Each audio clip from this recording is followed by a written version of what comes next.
Per nosaltres, ja que hem rebut el finançament de la Marató de TV3 i estarem ara 3 anys amb aquest projecte, segurament encara durant uns anys més acabant-lo d'analitzar, ens omple d'orgull poder explicar a la gent del públic, a la gent que ve, que segurament són els que han aportat diners, poder-los explicar què fem, com invertim els seus diners, que sàpiguin que sempre els invertim amb molta cura, mirem que sigui el més translacional possible. Translacional me refereixo a que el que investiguem tingui una translació al pacient. Puguin beneficiar-se uns pacients que es puguin tractar més intensament, uns altres que es pugui parar el tractament o donar tractaments menys intensos, i que ho sàpiga el públic també és interessant i de cara a noves edicions de la Marató crec que els ajuda a saber que invertim bé els diners que amb tantes ganes ens aporten.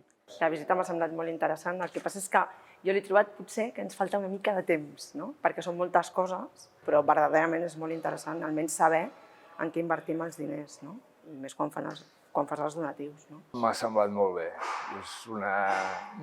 Potser, probablement, a mi m'hagués agradat estar molta més estona. N'he fet d'altres, de visites, però és tan interessant que penso que encara pots aprendre més. I a més, totes les explicacions que et donen, veu quina és la feina que fan tots els sanitaris per nosaltres.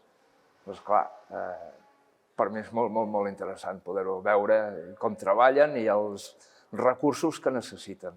Recomanaria la visita totalment, és que la gent ha de saber on estem i què fem. Jo recomano a tothom que vingui a veure els centres d'investigació i recerca, els hospitals, tot el que es fa la gent aquí per tots nosaltres, perquè es cuiden i per això vivim, gràcies a ells.